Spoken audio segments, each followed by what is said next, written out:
Thank you everyone for joining. So yes, as Safir just introduced me, I'm Tutti, and I'm going to be talking about shaping engineering culture in a chaotic environment. I know it's kind of a clickbaity title, sounds like a BuzzFeed article, but I hope you find that the contents live up to it. So let me start by introducing a little bit about my background. You can find me online as TucciQ in most of the social media. I'm originally from Brazil, but I have lived a couple of years in London, and I'm currently based in Tokyo for the last 2.5 years. Yes, it's 1:30 in the morning here. The things that we do for passion. I major in computer engineering back in Brazil, and I worked as a software engineer for about 8 years. And now I'm a manager at Mercury and director of Women Who Code Tokyo. So yes, I have an idea of how much work is behind organizing a conference like this. So I just want to recognize and thank the Women Who Code staff behind this event. You rock. And in normal times, I would be in a room in front of you all. And so usually I would have a picture of my dog instead of my picture on my self-introduction. But given the circumstances, I figured I would show you a little different version of my smile that only that cake in front of me can cause. Yeah, just kidding. Here's my dog.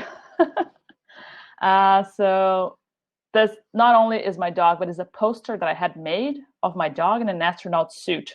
I'm telling you, it's going to be hard for any other speaker intro to top that. Okay, back on track.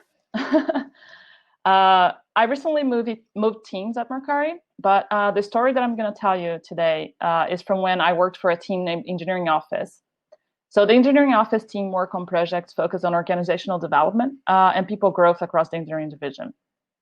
Things like improving the hiring and onboarding experience for engineers, providing learning opportunities, and creating an engaging work environment, and implementing better processes in general. It's a very interesting team. And today, this is how this story evolves. First, I'm going to give you some context of our initial challenge of the situation of the company. Then I'm going to go over how you shape culture in an environment like that. And then implementation with change management and lessons learned along the way. So let's dive in. Starting with our bold challenge. That's the brand name that our leadership created for our chaotic environment. Yes, we branded our chaos. That's because we have trust and openness as part of Mercury culture pillars. We don't want to try to hide our issues. We prefer to talk about it openly. So let me tell you what I mean by chaotic environment. Mercury grew incredibly fast. So this is the company headcount.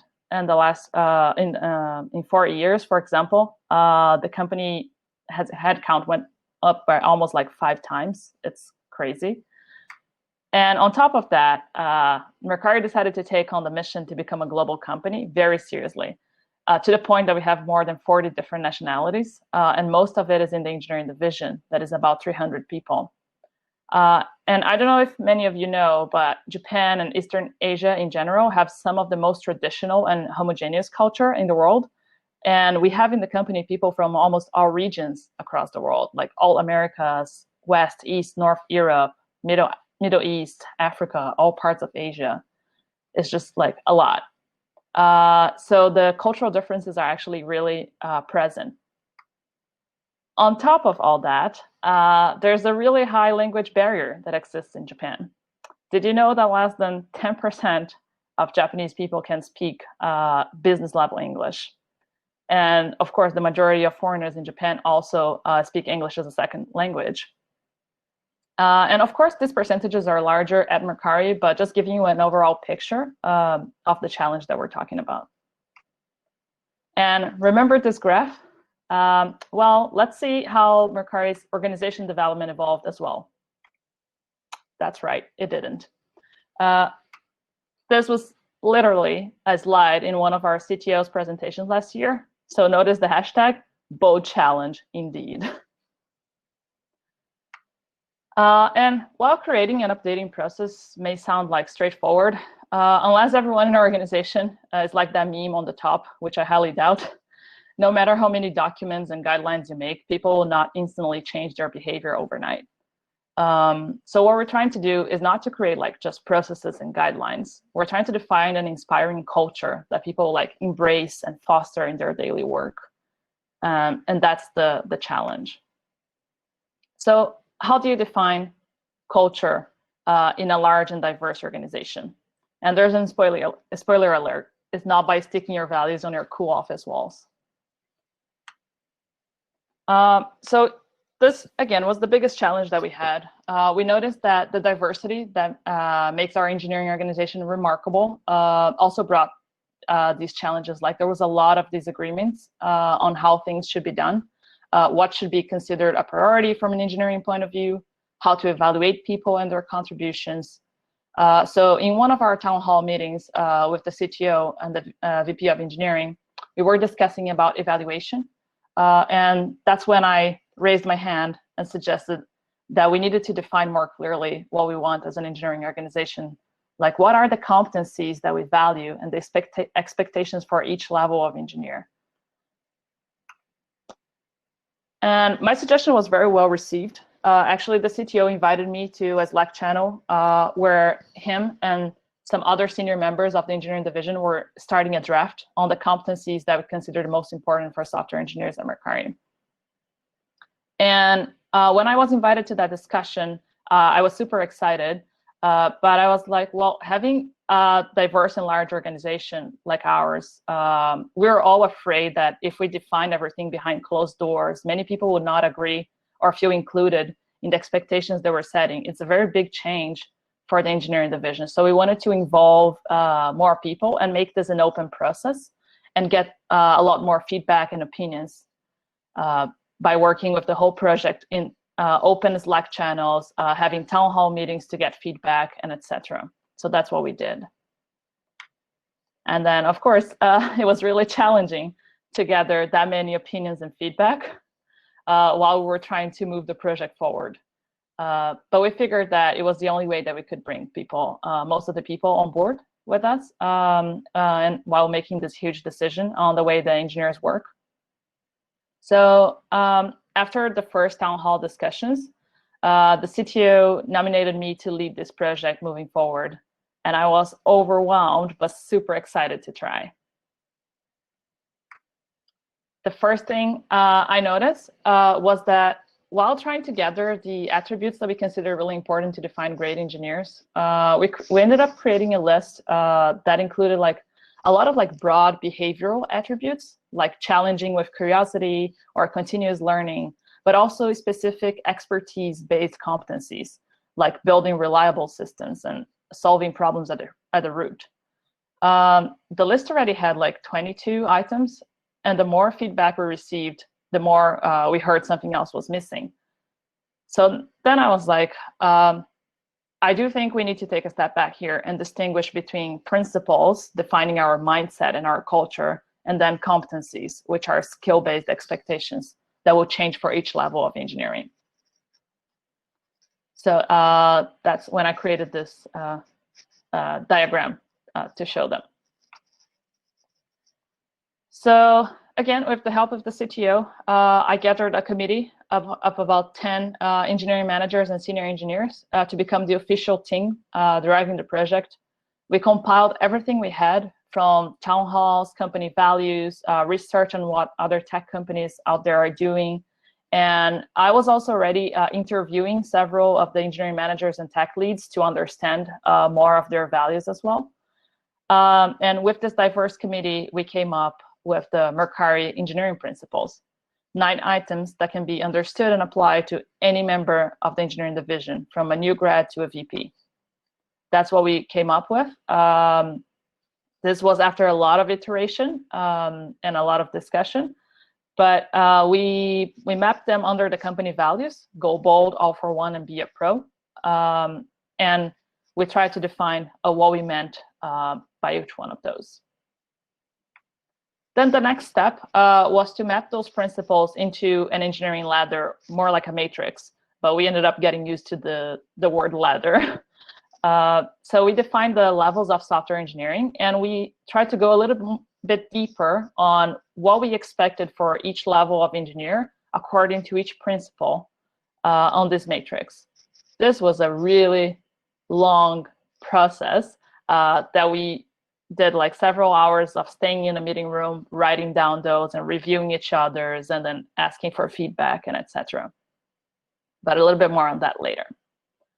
But the most important part along this was that whenever we were, since I mentioned this is an open discussion, whenever we were presenting it to the whole company, we needed to make sure that the message was very clear and that people knew that was still open for discussion as well, that they could give us feedback. And that also, like, although we were like defining things and setting a lot of like very clear expectations, we know that every engineer is different from another. And we want to encourage and celebrate the diversity. So we will not expect people to have the same, people at the same level to have exactly the same progress on the ladder. We know that people will grow in different pace and different competencies. So we try to really make sure that this was the message that we were passing in both languages. Again, that was always a challenge to always make sure that we translate everything into both languages and we have everyone understanding what we're talking about. And the other really important part that we found out was to explain the full picture. Like we said, we wanted people to feel included and to understand where we were coming from. So we always explained step by step what we were doing. For example, creating the principles first, then creating the ladder after, and then applying to all of our processes and etc. So we had to make sure that the whole picture was very clear.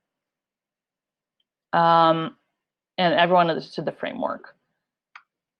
And of course, we didn't want to be this company, the one that puts the values on the wall and say whatever they think sounds cool for PR and whatever the employees want to hear. No. We want to just changing like the words, your career site, your employee manual is not enough. We have to make sure that the whole leadership understands that culture is changed by actions, by how we act every day. So by how we hire, how we reward, how we praise, how we evaluate and promote. So this will shape the culture in an existing environment. And then we go into implementation. And applying these to all your processes and systems is not only everyone is already acting according to it, but you also help them guiding through your process. And yes, it does take forever. So first, at this point, most of our managers already had read parts of the letter during the conception, or at least heard about it. Because like we said, we were being very open about it and having several presentations. But you do have to make sure that you have lots and lots of sessions to have everyone understand what you're talking about. We had bi-weekly open doors. We had announcements on the engineering all hands, asking for feedback. We had a lot of announcements on Slack. We even got to the point where we had a 2-hour session with the managers where they would go like through the whole ladder and like discuss between them in groups, have like a role play session exercise, explaining to a hypothetical member how they could use the ladder, because they really need to understand it very well, not only to explain to their teams, but to guide their members on how to use it for their own career growth. So yeah, we had a lot of sessions for that. Then you start applying to your cycle. So for example, this is how we explained that we wanted to apply the expectations to our cycle. So you basically get the expectations of the next level that you're aiming for. You apply it to our goals in the beginning of the quarter, and then you have the follow-up during the quarter, and then it comes to evaluation at the end, and you're clearly going towards your goals that will take you to the next level. And that will apply as well for the career paths, whether you're going to go into management or if you want to stay a specialist. Then start incorporating into your systems. The first part was onboarding. And as soon as possible, we added to our new member orientation and new manager orientation as well. So we put the whole explanation of the principles, where to find the full matrix to read the whole thing, and how to use it on a regular basis. The second part was to add it to the evaluation cycle. So as we mentioned, is already part of the cycle, the goals, the one-on-ones, the continuous feedback, but also really embedded into your system. Shape your evaluation questions around those principles, shape your self-assessment, your peer reviews, all around that idea, and embed it into your system if you can customize your evaluation system. And the third part is into hiring, of course. So also shaping the hiring questions according to those principles and those competencies, having the people involved in the hiring process really understand how to assess candidates based on that, to promote this consistency on new member level placement as well, and on the hiring process. And of course, there are more challenges ahead. So we did all that, and we're still doing it, honestly. It haven't finished yet. But the challenge here is to achieve full understanding of those principles and those expectations across teams. We have a really good progress so far. We're already using on the evaluation system, and we already have most of the people like that have read that the ladder expectations and use it on a regular basis. But it's still hard to have people like using it every day. So the full understanding will take time. And other things that we have to decide going ahead is promotion guidelines based on the ladder progress. The fluid or hybrid career paths as well. We don't want people to think that they're limited to only going one direction. Lateral change of roles, and etc. So there's a lot to come. We're just covering the foundations first. And lessons learned.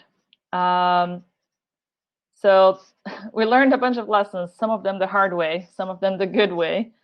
The first lesson that I really want to iterate here is the shorter experiment and learn cycle. So I think everything could have been leaner and more agile. We were overwhelmed by like how much we needed to define. And I think our cycles were a little bit too long to start trying out what we had. More diversity of roles on the committee would be good. So we had a lot of managers, but along the way of the project, some of the senior engineers couldn't participate anymore, and we ended up with a room full of managers. Trying to decide expectations for specialists is not the ideal. Then better stakeholder management, no loose ends. And that's honestly like a lesson learned for myself. I was leading this project, and stakeholder management can get really hard when you have so many areas that should be involved. For example, HR on the evaluation cycle part, or even like we had corporate engineering that develops our internal systems. They should have been more on the loop as well. Even like VPs, directors, which like you really have to manage everyone to be on the loop and get buy-in from the beginning. And always overestimate the effort, always. I presented a roadmap in the beginning of the project, and it was completely off. It was very optimistic, and I realized that we always have to double the amount of work of your estimations. And lessons learned the good way, what we did well, and that I think it was a good idea, was incremental implementation. So we did take step by step, although the cycles were a little bit longer, like I mentioned. We did did it step by step. For example, first in defining the principles, getting feedback, then defining the first draft of the ladder, getting feedback on that. We did a trial with only self-assessment before implementing into the whole evaluation system to make sure that everyone was kind of like, do I know how to place myself on this first before we put into the whole evaluation process. We also did a pilot group first before the whole engineering division. So we did do an incremental implementation. That was really good. Open and collaborative process. Like I mentioned, although it takes longer and can be stressful, half of the internal communication was already done for us because we had this people getting involved to give us feedback. And the buy-in and the ramp-up was also done along the way. So everyone feel a lot more heard and included. Having all the engineering functions represented, that was really key because we wanted to have an engineering matrix for the whole engineering division for everyone. So we had QA engineers, we had SRE engineers, we had mobile security from all functions represented to say like, oh, this doesn't apply to my area. Can we make it a little bit more generic or something like that? And 100% language inclusiveness is really, really hard, like I mentioned in the beginning, but possible. So in the beginning, we didn't go so well. We were doing a lot of the meetings in English only, but like after a while, we were like, no, we really do need to include more of the Japanese speakers on this discussion. So we started translating more of our documents, having interpreters in all of our open doors to make sure that everyone was heard, and even having 2 sessions, for example, 1 session in Japanese to get feedback from the Japanese engineers and managers, and 1 session in English. So it's really hard, but it's possible, and I think we did that really well too. And lastly, there are several other points that up to today, we don't know if there were good choices or bad choices. For example, are 9 principles too many or too few? Is it a problem or a good thing that some of them contradict each other? Because we want strong principles, but also a balance between nuance and instead of extremes. And are our descriptions too high level or too detailed? And those are questions that will always exist, I think, and that don't have a right or wrong answer, honestly. Again, back to being leaner and agile, I think the best that you can do is when you're starting from nothing, just start with something and keep evolving from there. Have you heard any of those things? If your first version is great, you're probably late to release it. And if you're not unsatisfied with your work from 1 year ago, it means you're not growing. So that's the whole point, having a first version and evolving from there. And change management takes forever, takes time, takes patience, and practice. That's basically it. I think I finished a little bit early, so we have a space for more questions. Thank you. We have about 300 engineers on Mercury Japan, and I think about 50 engineers for Mercury US. That was one of the questions. Thank you, Tutti. Has anyone got any questions? If you want, you can share your video and audio to ask the question if you like, or you can just put it into the chat. What is the process of mindset changing, especially when it comes to technology? How can one inspire people who are used to their own ways of working to be more open to new technologies? I think one really good part that of our CTO's vision that he did share that as his own vision for technology at Mercury is that we all want to be software engineers and not like Android engineer, iOS engineer, React engineer. And that's because technology evolves and the world evolves, and technology is just a tool to solve our problems, right? So I think that's the mindset that we're trying to convey at Mercury, and that I really agree with as well. We don't want to be limited by our technology choices. We want to use whatever is best to solve the problem that we have at hand. And I think having this kind of conversation with engineers is the key. Did you receive any pushback throughout this? Yes, a lot.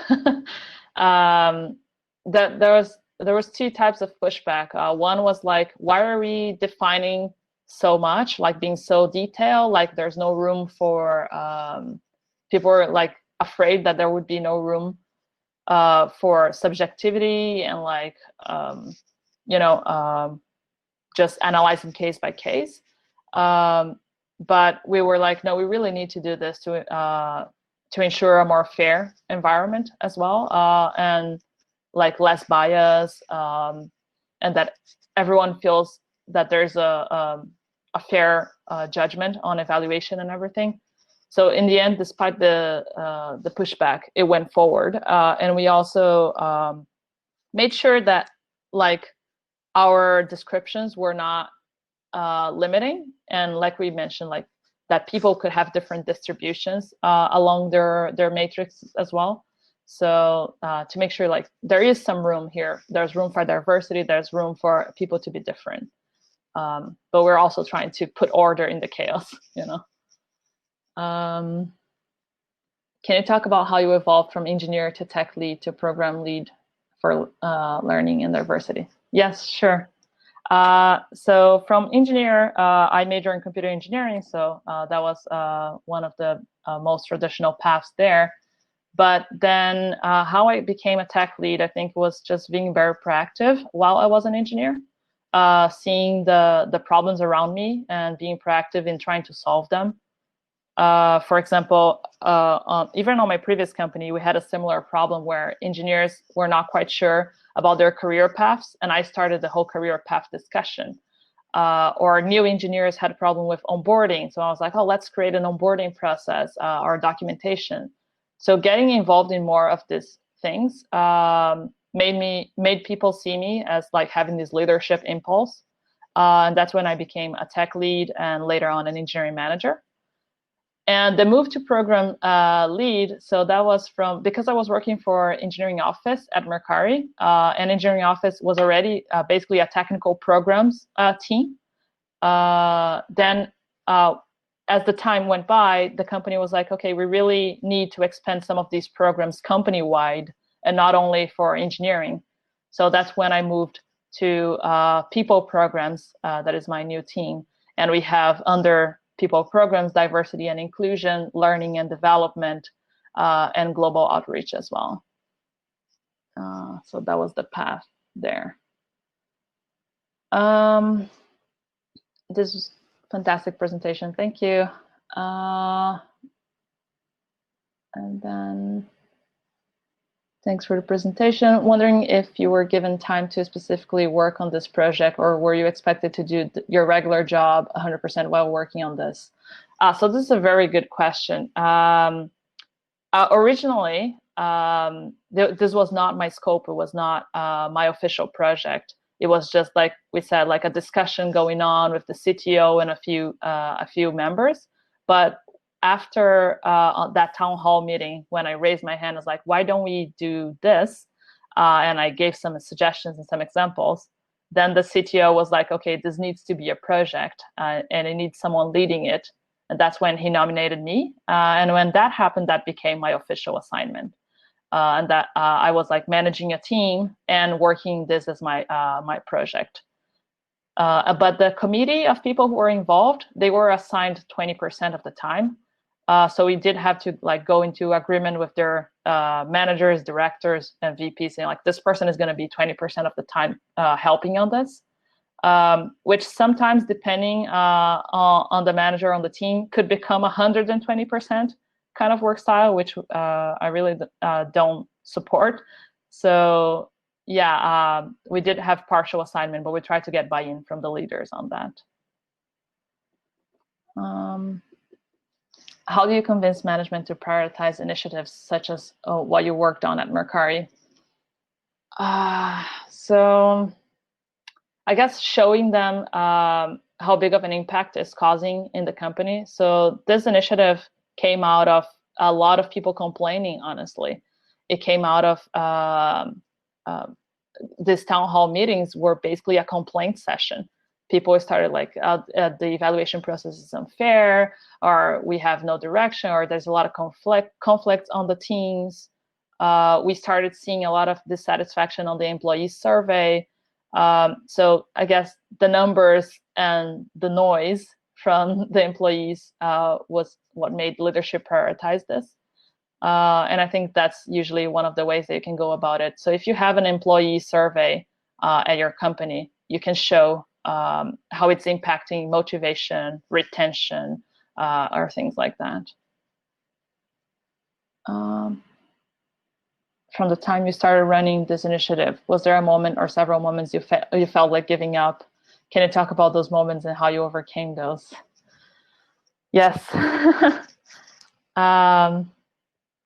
Yes, there are several times, especially around the feedback loop of hell that I mentioned, where I had the feeling of like, we're never going to get an agreement. People have too many opinions, and it's too hard. And there's also the language nuance as well. Like sometimes we used one specific word and people would nitpick on that word, but what kept me going was, one, it was my job. It became my official project, so I had to do it.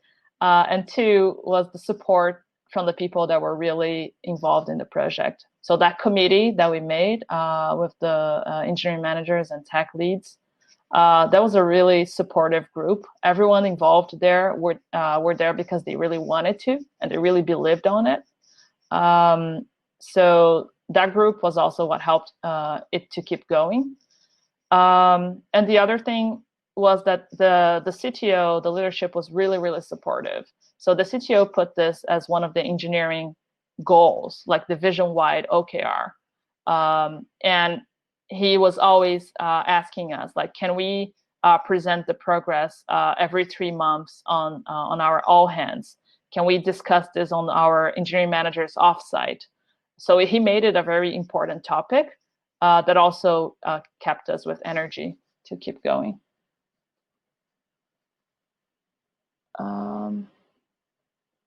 I'm curious how you ended up working in Japan. What are your career objectives? Oh, hard question. I ended up in Japan because I was working for a startup in the UK that was acquired by a Japanese company. And at that time, it made sense for me to transfer to their Tokyo office because most of the projects were happening in Tokyo.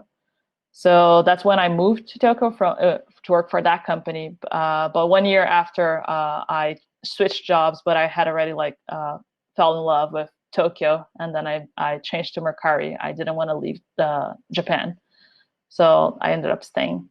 That's how I ended up in Japan.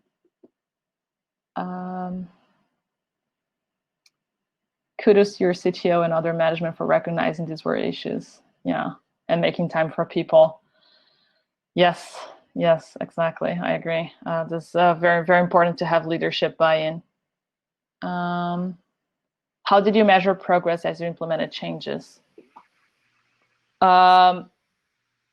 Basically, I guess from the feedback that we were getting from people involved, we were tracking progress as in steps completed.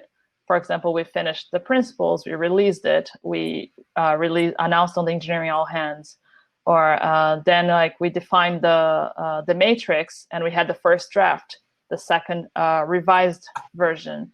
So we were measuring these steps, but in terms of success of the project, we were trying to get feedback. So we had a lot of feedback surveys as well. And one really good thing that we noticed at some point was that people had very specific comments on how to improve some of the descriptions on our engineering matrix.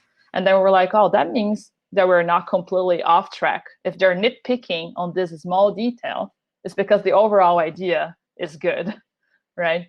So that was one of the ways that we measured that as well. I guess we'll wrap up here then. Thank you so much, Tutti. That was an amazing talk. Everyone, if you want to reach out to Tutti directly, you can find her LinkedIn page there, on her slides, and also her Twitter, or you can find her in Hopin as well. And I encourage you all to connect with each other to keep this conversation going. And thank you everyone for attending. And there are more sessions. If you, on the left-hand side, if you click that tab, there's more coming up. Thank you all. And thank you, Tutti. Thank you so much. Bye, everyone. Thank you so much. Bye-bye.